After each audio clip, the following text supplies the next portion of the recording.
Wow! Hello mga mi! Whipped cream from Bakersfield sa ating cupcake na orders.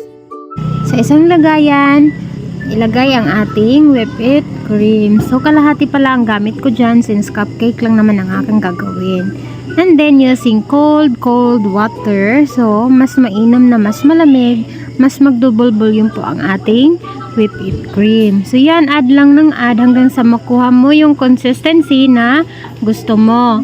So ang gagawin natin is crochet. So kaya kailangan natin na ang ating whipped cream ay hindi siya masyadong malabsaw para pag gagawa na tayo nung flower na para sa ating mga cupcakes is hindi po siya matutunaw, hindi po siya masisira. Kaya yan po, imikos-mikos nyo lang, mag-add lang kayo ng water hanggang sa makuha nyo po yung tamang consistency po ng inyong whipped cream.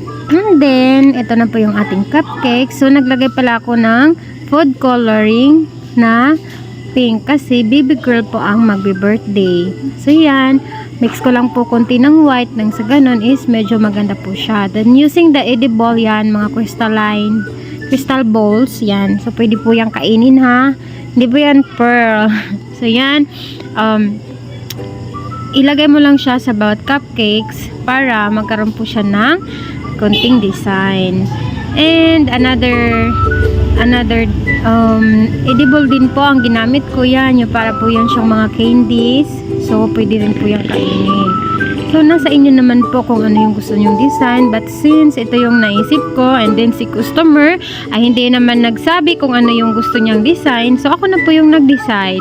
So, yan. Ito po yung nagustuhan kong design for this order of cupcakes. Thank you for orders.